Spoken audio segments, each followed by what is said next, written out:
Hello everyone and welcome to another Albion Online Dev Talk. Today I'd like to introduce our next major content update, Dragonfire. If you've been following the Keeper Uprising event, you'll know that throughout the season the Ashborn have been preparing a mysterious ritual. Their goal has been to reawaken the dragons of Albion. Long ago, the Keepers themselves petrified the dragons to preserve the balance of nature.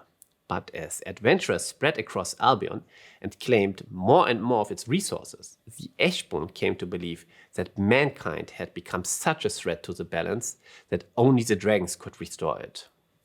To achieve this, they are building portals to a forgotten place known as the Ancient Lands.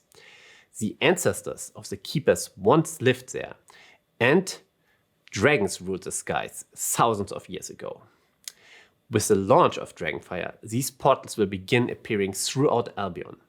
Players will be able to enter them to travel to the Ancient Lands. This region is made up of floating islands connected by ancient Keeper teleporters. As players defeat enemies throughout the region, they can activate these teleporters and open new routes deeper into the map. The further you travel, the more valuable the objectives become. At the same time, every activated teleporter becomes visible to everyone inside the Ancient Lands. By watching these connections appear, players can often predict where others are heading, while constantly changing routes create an additional strategic layer beyond simply winning fights. The Ancient Lands are also home to Ashborn enemies, powerful drakes, new lore snippets, and valuable treasures. Different portals support different party sizes. Smaller portals are intended for small groups and even solo players, allowing for spontaneous adventures, while larger portals are announced further in advance and offer organized content for bigger groups. Within each portal category, players are also matched against groups of a similar size. This means that if you enter alone, you won't suddenly find yourself facing a full 5-player party. Inside the Ancient Lands, players can also find tradable maps which lead to a different part of the update, the Dragon Sanctuary, or a brand new raid dungeon.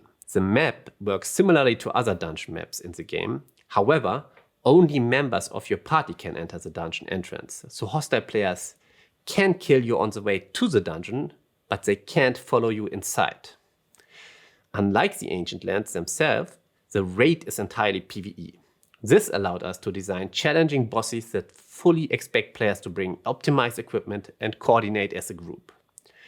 Throughout the raid, you'll battle Ashborn forces and dangerous fire drakes, and eventually players inside will fight the leader of the Ashborn herself, a brand new challenging raid boss, way more challenging than anything you saw in the Keeper Uprising. After defeating her, players will get to the final challenge of the dungeon. Deep within the sanctuary awaits one of the Elder Dragons, Azarion the Fire Dragon. This is the most ambitious PvE encounter we have created for Albion so far. It requires coordination, mastery of mechanics, and teamwork throughout the fight.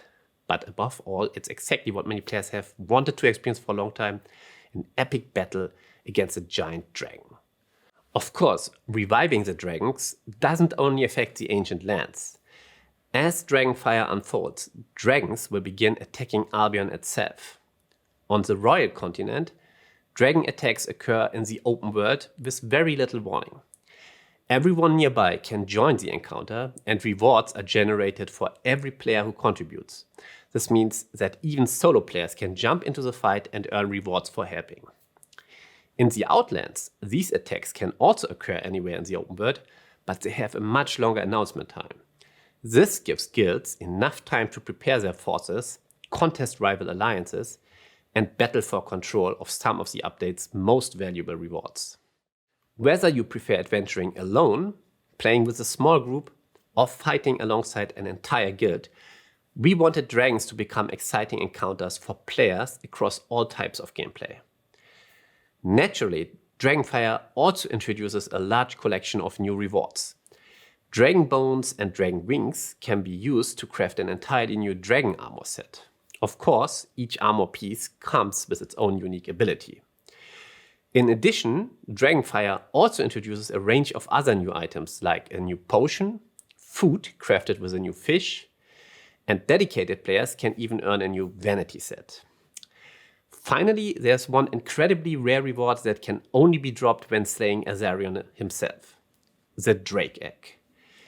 If you're fortunate enough to find one, you can bring it back to your island and begin raising your own fire drake. To grow it, you need to feed it other mounts, like horses. You'll eventually unlock what is perhaps Albion's ultimate mount, riding your very own drake across the world. Overall, Dragonfire expands Albion in many different ways. From the ancient lands, dragons attacking the open world, and Albion's most challenging raid encounter yet. We wanted to create an update that expands the world of Albion while offering new challenges for a vast range of players.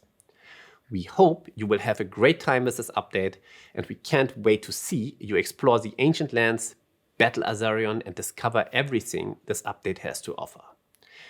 Dragonfire launches on August 31st. Thank you for watching, and see you in Albion.